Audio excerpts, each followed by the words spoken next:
suis sur le point de te dire une vérité que la plupart des gens n'aiment pas entendre, que aussi certaines personnes préfèrent ignorer et d'autres encore n'y croient pas du tout. Mais c'est une vérité universelle qu'on ne peut refuser et des fois même on a l'impression qu'on ne peut y échapper. Alors écoute cette vérité et si tu peux l'écrire, ça serait une très bonne chose. Le mal-être que vous ressentez lorsque vous avez des besoins, lorsque vous manquez des choses, je parle du matériel, lorsque vous n'arrivez pas à atteindre certains objectifs, le mal-être que vous ressentez face à un quelconque besoin, ce mal-être ne provient pas de l'urgence ou de l'importance de la chose que vous manquez. Ce mal-être ne provient pas de l'urgence ou de l'importance de la chose que vous manquez, mais ce mal-être provient de la définition que la société a donnée à la chose. Vous vous sentez mal parce que vous n'avez pas de voiture, pas parce que c'est essentiel pour vous, mais parce que la société a donné une définition à la voiture. Vous vous sentez mal lorsque vous n'évoluez pas comme vos collègues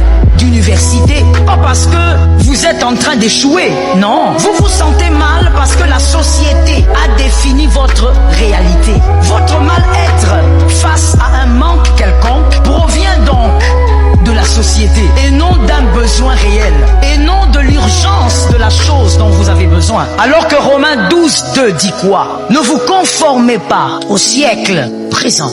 Ne vous conformez pas. Si on ne se conforme pas au siècle présent, on doit se conformer à quoi alors? À la perception de Dieu. Ne vous conformez pas au siècle présent. Avoir ou n'est pas avoir ne doit pas être défini par la société. Ne vous conformez pas au siècle présent. Avoir ou n'est pas avoir doit être défini par votre destinée. Voilà pourquoi si vous n'avez pas ce que votre voisin a, vous ne souffrez pas parce que vous vérifiez si votre destinée en a réellement besoin. Avoir ou n'est pas avoir ne devrait pas être défini par rapport à un diplôme quelconque. Avoir ou n'est pas avoir dépend de la destinée. Voilà pourquoi il y a des gens qui ne comprennent pas que certains enfants réussiront en devenant footballeurs. Certaines personnes, surtout les Africains, ont du mal à comprendre que certains enfants réussiront en faisant le basket.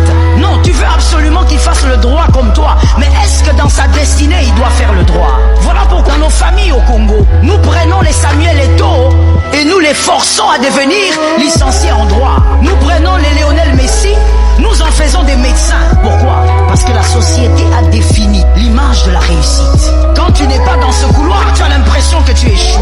Quand tu n'es pas dans ce couloir, tu as l'impression que ta vie est en train de rater. Ce que tu dois avoir et ce que tu ne dois pas avoir doit être défini par ta destinée.